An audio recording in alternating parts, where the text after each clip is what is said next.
Good morning. In this video, I'm going to provide some additional information when dealing with hosts for your short-term rental. I previously done a video on this topic, providing some tips, and I was going to add this to it, but I think the video would have made it too long. So I'm just adding this video as some additional information.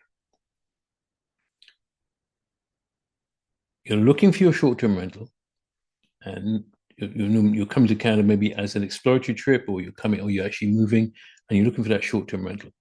Here's a few things from a host perspective. Host will take some time to create a description.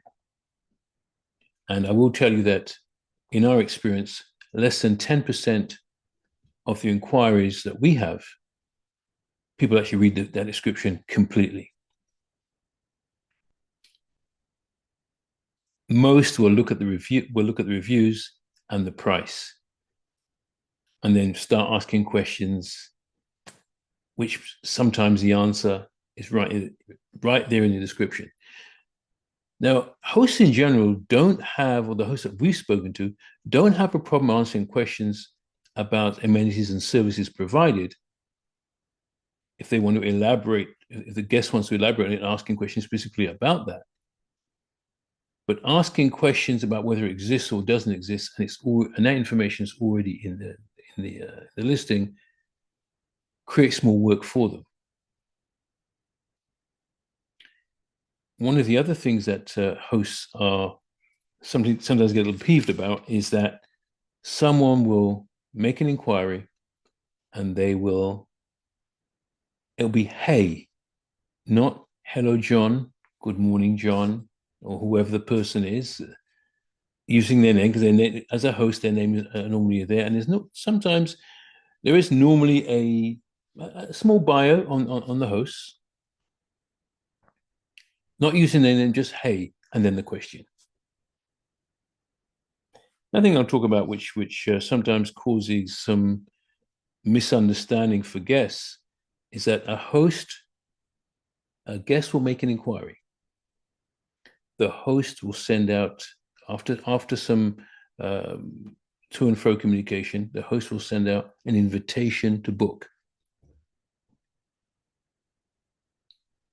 The invitation to book will expire in 24 hours. So in 24 hours, that invitation to book will expire.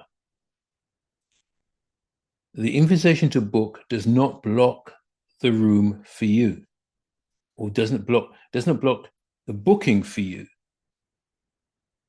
It gives you 24 hours to book, and then that invitation expires. However, during that 24-hour period, anybody else can come and do an instant book. Or maybe sometimes the guest is communicating with more than one person on the same accommodation. You won't know that. And they can send out more than one, they're able to send out more than one invitation to book. Who responds to it first is the person that gets the accommodation for that time period. Please keep that in mind, because we've had guests come back very upset. They said, oh, we went to bed and we were going to book it in the morning, or we were going to discuss it and we're going to come back in the morning, or come back later on, and now it's gone. So we've had to provide this exact explanation I'm giving you to them. It clearly says it, but I guess people are rushing around. And another thing, when you're contacting your host and you're looking at these properties, because the good properties go very, very quickly. When you're contacting your host, tell them a little bit about yourself. You don't have to sell too many personal things, but just, try and make a connection. That may make a difference between you getting it and somebody else. That's what I've got for you today. Take care. See you next video.